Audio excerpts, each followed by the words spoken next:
Hi, I'm Abner, and today I will be explaining the evidence ones for decision support analysis. So in this case, we have the case of a Mexican winery that produces two types of bottle. One it's premium, that it's priced on $550, and the other one it's a young wine bottle, which is priced in $230. They have 170 corks available, 80 premium wine labels, and 100 young wine labels available each day. And they must sell 130 bottles daily. So with this information, we did the optimization equation, which is just the price for each of these bottles. We got the constraint equations. With this, we have the constraint about 130 bottles that must be sold each day and the 170 corks, and with the labels. So here are the constraints. After that, we put the data in a website, solve that for us, and here's the website. After that, we use Excel solver. So here's our analysis. We have the constraints, we have the quantity, we have the labels, the price, and the total. We use Excel solver for that, and we answer these different questions.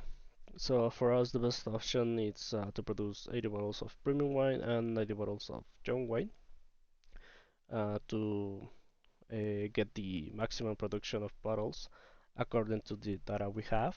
So how many corks will be required? We use all of them, so we use all of the 170. Um, so for this question number three, we use only 90 labels of the 100 that we have available. So there will be a surplus of 10 labels each day. So yeah. For number four, what happens if the price of wine bottle changes? Then we just have to change the optimization equation. So we just have to change it according to the new prices, according to the new numbers. What happens if there is less availability of corks on labels? Then we just have to modify the constraint equations to obtain the best production for the um, corks or labels we have available. What would we recommend doing? We would recommend to maximize the productions and sales of the premium wine because well it's the most expensive one, so it's the one that will give most utilities for the organization. And after that we have the forecast activities. We have the YOY indicators. Here's our table. After that we did perform the analysis indicators. We have the MAD, the MSE, and the MAPE. Here's all the tables with all the years and the sales. We have the graphs here, the sales versus forecast. After that, we have the smoothing, it's right here. And then we did the forecast for 2025. Here's all the forecast. Here's the forecast for 2025, and here's the table with the years, the sales, and the smoothing right here. So after that, we came to the conclusion that we cannot obtain exactly the number of sales for 2025, but we have a conclusion that it's between these two numbers, and we have that this with the confidence levels of 95%. After that, we have the queuing theory, the next topic. We have to solve for different situations in the market. And right here, we use a website, a queuing theory solver. Then we did the table on Excel as well. We did the same thing for the three different problems. And right here, with all the data, we can answer the different questions.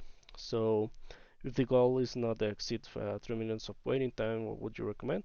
So for this question, we will recommend install a device that speeds up the process, which results in a total cost of 120, 414,000 and a system time of 2 minutes, which complies with the rule of not taking longer than 3 minutes.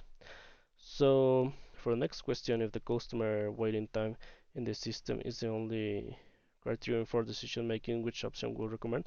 So for this one, we recommend the theory scenario. Consider with two hired individuals to attend services and the waiting time should be 1 minute. So for the next question, if the total cost is the sole criterion for decision making, which option would you consider? So for this one, we will consider the first scenario for the where the trial market is implemented at the cost is $82.52. And for number 5, considering all operating characteristics of the three alternatives, what would recommend you doing? So for this one, we would recommend to use the second scenario, where a device is installed to expedite the different processes, achieving the objective system of 1 minute that complies with the rule that the system time must be under 30 minutes. This will increase the the average number of people served from 60 to 25, with a slightly cost increase of 37,826 compared to the first scenario, that is $120,414 per hour. So for us, the best scenario will be the second one. And that would be all for the evidence one.